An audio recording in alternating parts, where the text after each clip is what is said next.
Republican leadership is at the intersection of all of these stories. Joining me now is Republican Senator John Barrasso of Wyoming, who is the chairman of the Republican Policy Committee. Senator, thank you very much for joining us. I do want to start, if you don't mind, with North Korea. The president today talked about attacking North Korea. Tell me, what's the GOP Republican responsibility in Congress to mitigate the presidential's war powers? Well, I think the president was very forceful. He puts the United States first, wants to work with our allies, talked about that with regard to China, with regard to Russia. There is more that China can do in terms of cutting off fuel, oil supplies to North Korea. Talked about our partnership, and we have those in Japan and in South Korea. We may get to a point where we're going to have nuclear weapons there as a deterrent, but we are sending a strong message to North Korea that what this young leader is trying to do will not stand with us or on the world stage. What about the war powers, though, for Congress? If the president does decide to attack that country, what's the GOP Congress's role?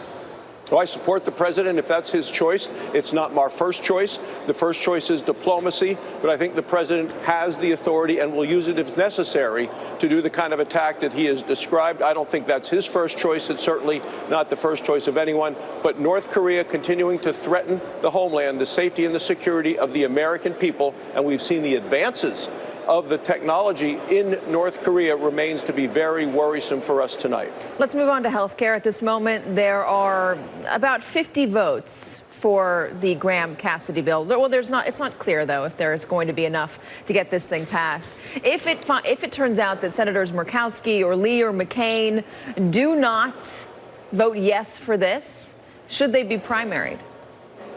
Well, some of those senators just got reelected in November, so you're talking a long way away, 6 years from now. The bottom line is Obamacare continues to fail the American people. I heard it at home again this past weekend in Wyoming. Across the country, costs are going up even more next year. The Republicans are looking to get the decisions and the money out of Washington back to the states, where as a doctor and as a former state senator, I can tell you the money could much better be spent. Right now, 40% of all the Obamacare money goes to just 4 states, California, New York, Massachusetts, and Maryland. That's just 20% of the people of the country. So there is this huge disproportion in where the money goes. I just have much more confidence in people at home making decisions, not Washington, D.C., trying to decide what's best for everyone at home. So are there 50 votes for this? Well, we have another week and a half to make that final vote. It will be easy to get it to the floor. We're working with each and every one of the members. So many of the members want to get to yes because we know that Obamacare has failed. We know that the Democrats in the House, the majority of the Democrats in the House have sponsored a program which is a complete government takeover of health care. We know the litmus test for the liberal left in the Senate and those wanting to run for president as Democrats in 2020 is for a complete government takeover of health care. It's the Bernie Sanders plan, which is something that I believe will lead to rationing of care, limited care, and huge increases in taxes on all Americans, and I'm doing everything I can to prevent that. I'll hold that thought on Bernie Sanders' plan. It sounds like you're saying right now that as of now there are not 50 votes for this, but you also talk about giving the states power back. A number of governors say that they don't want this bill, and they're urging their senators not to say yes to it. 10 governors, 5 Democrats and 4 Republicans say this is not the right idea. That's a number of states who say that they should not have the powers that the Graham-Cassidy bill will be putting forward. Well, each governor gets to decide what they think is best. I'd ask them to understand it first, and I can understand if you're a governor from those 4 states that get 40% of the money and is only 20% of the population, that they wouldn't be happy about this. This is 10 governors from 10 states. I understand.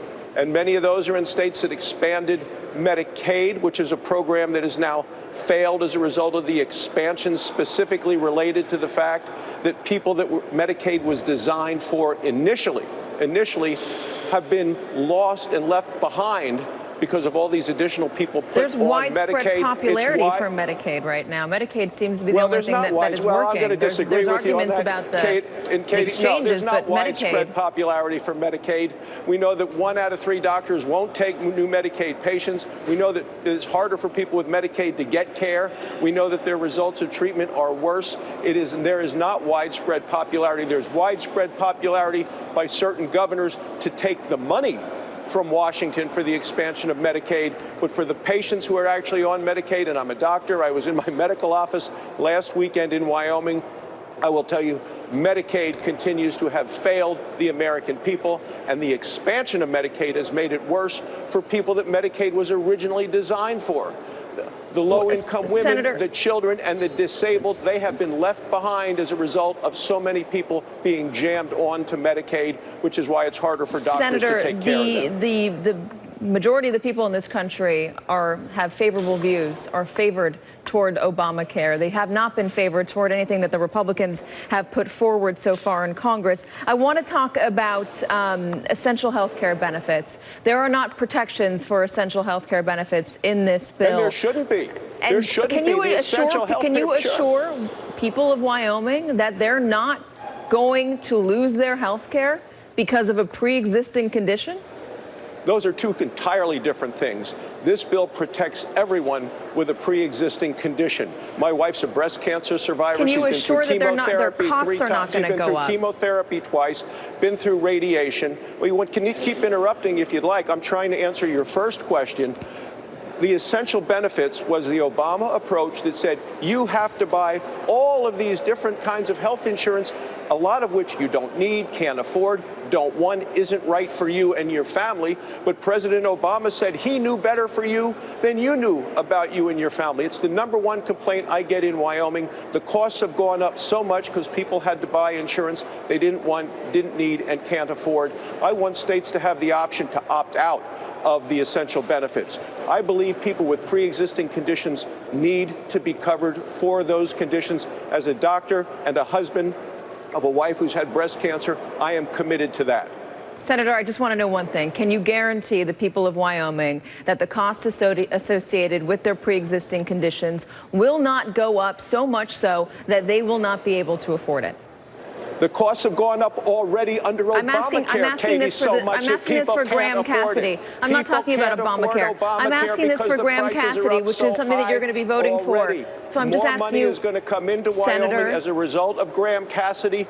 More money is going to come in. When you have people that can't afford their policies, which is what I heard about this weekend, we're down to 1 insurance cover under Obamacare. Only 1 is selling insurance in Wyoming. I'm just trying to get you to answer the question that I asked, which is, can you guarantee the people of Wyoming, let me finish my question, and then you can answer it. I'm not talking about Obamacare. I'm talking about Graham Cassidy. You should, because it's failed. Respectfully, this is the bill that you are voting for. This is the bill that your constituents, the people of Wyoming and the people of America, will use for their health care if they don't get it through their employer. So can you tell, let me finish, can you tell your voters, the people of Wyoming, that the costs associated with their pre-existing condition will not go up so much that they will not be able to afford health care coverage?